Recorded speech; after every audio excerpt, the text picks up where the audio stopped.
На этих бумагах напишите свои воспоминания о лагере. Мы прочтем их, когда вы уедете. Хорошо? А что ты пишешь? Чё? Лагерьге хат? Енді біз осы жерде жұмыс істедік қой. Мен де жазам. Жаз? Жазам. Жазсайшы енді. Жазам деп жатырмын и так-то. Ну, пожалуйста, жаз. Пожалуйста, жазам.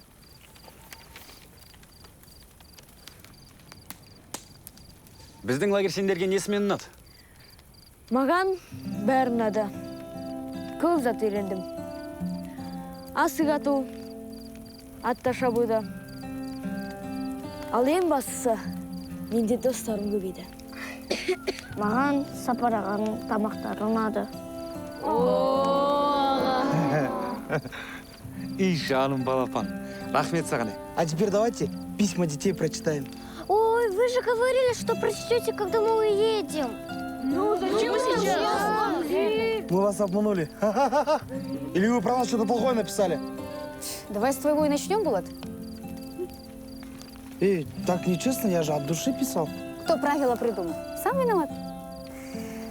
Так, мен лагерьде бірінші реттім. Бірден воспитатель ретінде. Бірақ өзімді баладай сезіндім. Мынау менің хатым ғой. Жоқ, мына жерде Булат деп жазылып тұр. Сіне көшіріп алғансың ба? Мектепте диктант, универде лекция, лагерьде көшірмей қойсың ғой.